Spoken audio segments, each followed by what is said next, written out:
Hello, hello. Welcome to another Annihilation video. Today we're here to clear the new Annihilation. It's a pretty easy one. The base squad is a Pluma, Thorns, a healing defender like Gummy, and a Vanguard. Those are the base. Our levels are a little bit awkward. I will talk about them as we go in, and since it's going to be a pretty easy Annihilation, so I won't talk about it too much here.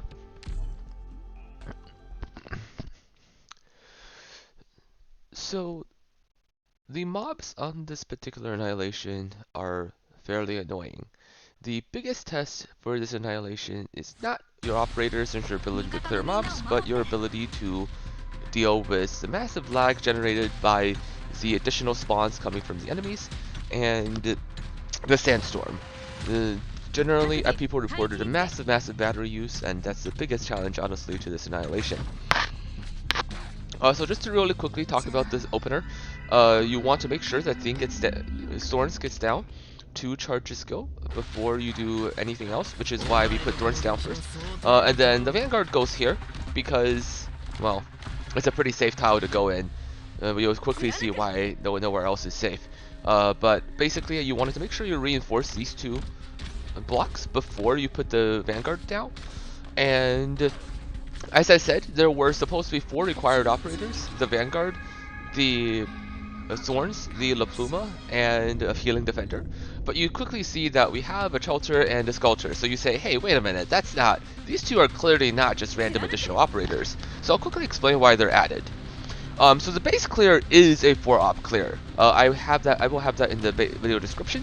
But, you know, as with all clears, when each operator brings something very unique to the table, the original clear is Thorns, Pluma, Saria, and Siege. So very quickly you'll probably see why this, what we have can't simply substitute. Siege does quite a legitimate amount of damage, but most importantly, Pluma needs to be S1M3 in order for the 4-op clear to work. Pluma gets a massive buff on her S1, with the M3. It goes from one activation one trigger rather every 3 attacks, or it goes from 1 activation every 4 attacks to every 3 attacks. It is a big damage difference. We actually tried this by simply adding a Sculptor to see if buffing Pluma was enough. It was not. It was not even close. So as a result, we ended up settling for also adding a Chalter S1. So now to quickly talk about the skill choices here. It is true, right? You're seeing, hey, wait a minute, why aren't you just using Pluma's skill 2, right? Because that's a better skill. In fact, we actually have Pluma's skill 2 M3. However, the choices that we're making here is because Pluma skill 2 needs to be activated. Once again, you also notice, wait a minute, that Chalter skill seems awfully short. It doesn't look like the Chalter I normally use. That's correct, because that's also Chalter skill 1. This particular strat is designed for you to be able to AFK once you set it up. So as a result, one of the requirements for an AFK strat is that you must not have to activate any skills after the initial setup, and indeed you don't really have to. You'll see me put down a couple operators during the deployment after the initial setup to sort of stabilize the auto, which is the thing that I recommend people doing as well. Yes, it's cool to have a low op clear, but having a couple bodies here and there to help stabilize, just to ensure that your auto doesn't fail randomly, is always a good idea. Okay, so I'll quickly finish up talking about the deployment order on that. So after you deploy your Vanguard and your Thorns, you want to get Sculptor down to start charging her skill soon. And also, you don't really want Sculptor to be taking too much of the arrows coming from this way, so you kind of want her to come down first, especially because the sandstorm at some point will come from the right, and these tiles cannot be protected from the sandstorm during that sandstorm, because you cannot reinforce this tile without losing this tile. And then from there, you want to deploy the little Pluma because you'll be short damage output. If Thorns by himself cannot actually handle all of the mobs, so the Pluma is probably the single best operator for clearing this particular stage. I would almost go so far as to say this is the Pluma's showcase stage, just because the nature of her attacks being true AoE. Generally, if you have AoE guards like Blades, Spectre, what you'll see is a very common characteristic, which is that they attack a number of enemies equal to their block. So Blaze, despite being an AoE guard, actually only hits 3 enemies. When you see all of these tiny little critters show up, what actually happens is that Blaze often can't hit them all. And when these things explode into a bunch of things, it actually takes even more Blaze attacks to actually hit them. Meanwhile, La Pluma, as a Reaper guard, actually hits every single enemy within her T-shaped tile, which makes her incredibly effective for this particular stage. Okay, so now to quickly talk about the finishing deployment, we had La Pluma placed to kill a lot of the enemies quickly because Thorns gets overwhelmed very quickly. We have Gummy, and then placed probably not last. You probably want to put Chalter down before Gummy, but deployment probably is not a big deal because Chalter is pretty safe here, and Gummy will be able to heal her. So I mean, obviously if we have Asaria, that's better, but and Neuro was better as well, but you know, Gummy does just fine because we have Sculptor buffs. And honestly, without Sculptor buff, it might be okay too as well. But really, you know, we have Sculptor here to largely to compensate for the difference in what people would normally have if they want to use these operators. Thorns also, by the way, was newly acquired as of a week ago. We're working on his M3. He's currently S3 M1, which is another reason why we really needed help from Sculptor and Chalter to stabilize this auto. But yeah, you'll notice that Chalter skill 1 is actually a very good skill. The uptime, even though it's much less powerful than her skill 3, the uptime is incredible. And because there are constantly trash mobs for her to hit, basically the skill is perpetually up. Almost every single wave of enemy will be there for her to hit. And then finally, Ethan here, help cleaning up the mob.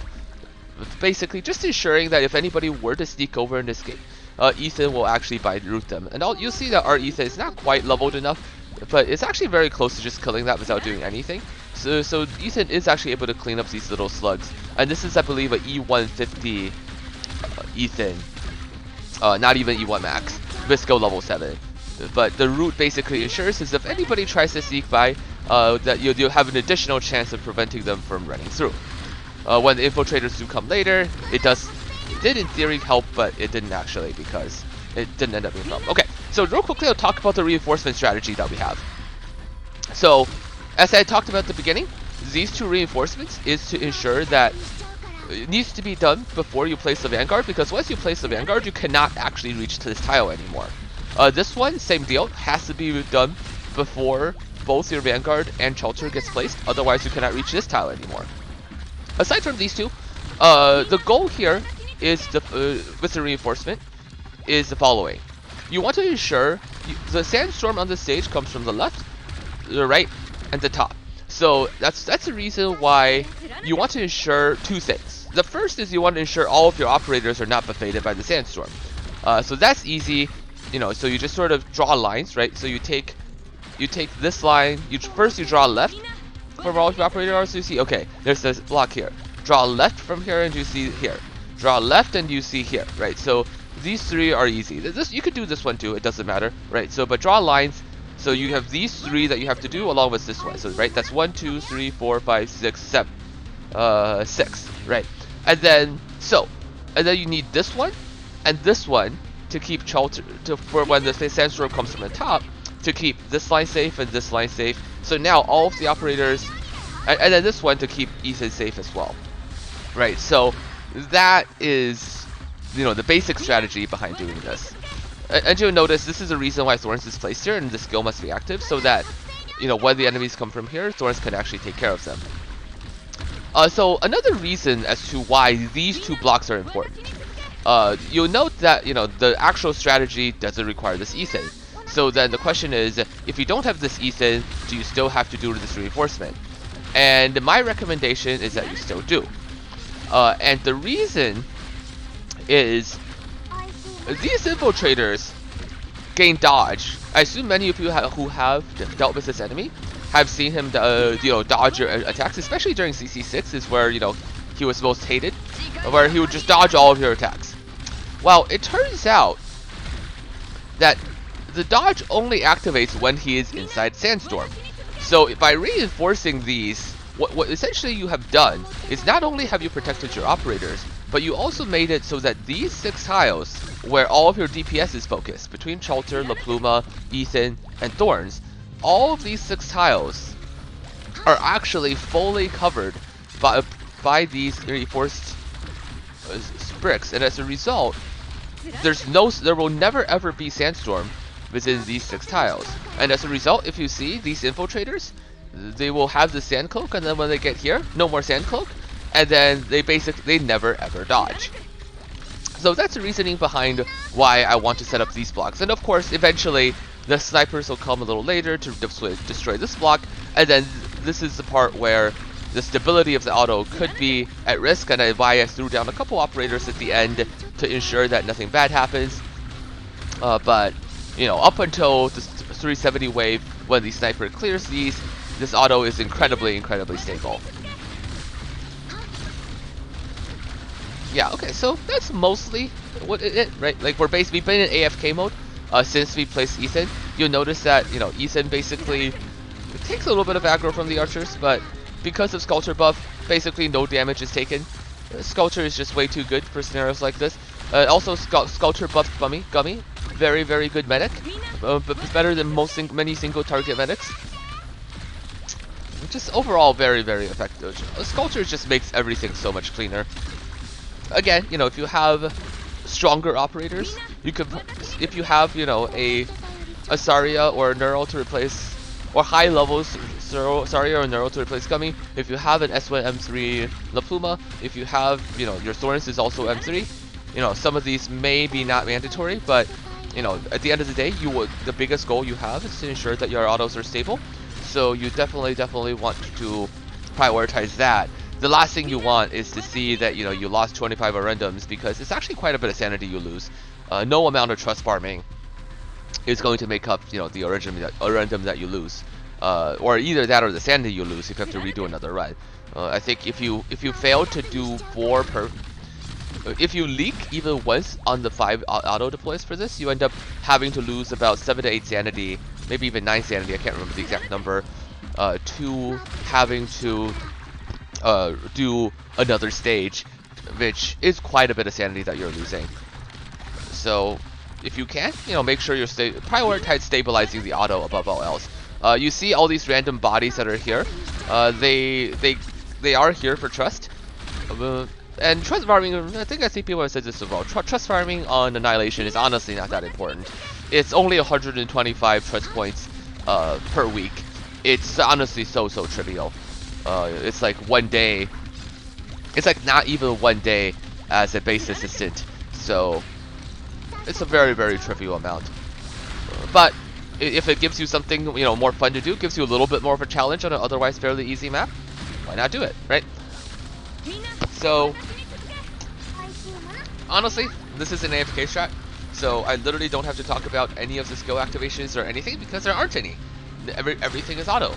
You know, Chalter is still happily sitting there, just, you know, firing away. There's no skill activations whatsoever, so once you have the deployment order correct. And, you know, we'll just sit back and watch and continue chatting.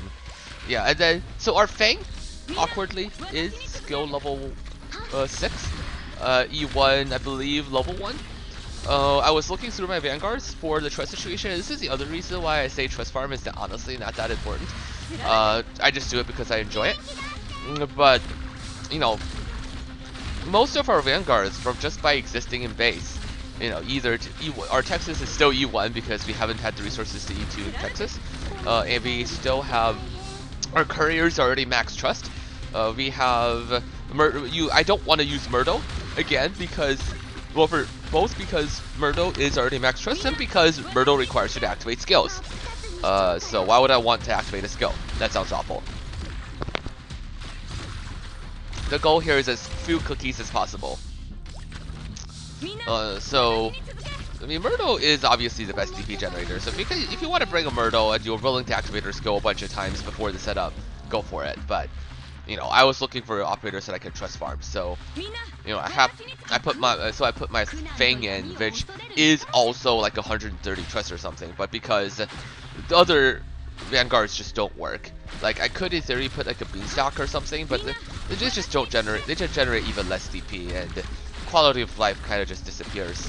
So, as a result, Oh, and it's not because Beanstalk is not as good as Fang. It's because my Beanstalk is E1 level 1 as well and has skill level 1, and she's a 4-star, so her stuff costs a little bit more to level up, which I didn't want to do.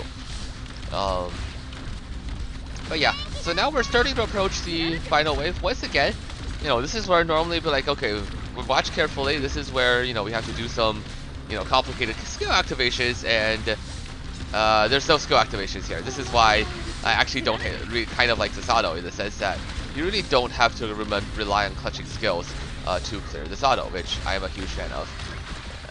That sort of speaks to the difficulty of this being, one of the easier ones, so long as you pass the AoE check that is asked of you. Once again, the Pluma and the Thorns here are not optional. You do in fact need to both.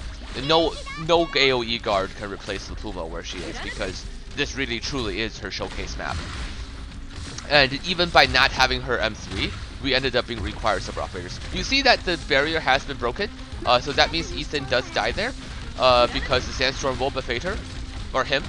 So I just retreated him out of, concern that things will happen. Honestly, it may not be a big deal, but, I did retreat him just to make sure that if he dies, or doesn't die sometimes. And then this is where, I talked about having a random body. This is an E0 level 50 Blemish Shine. She doesn't do anything except be a body.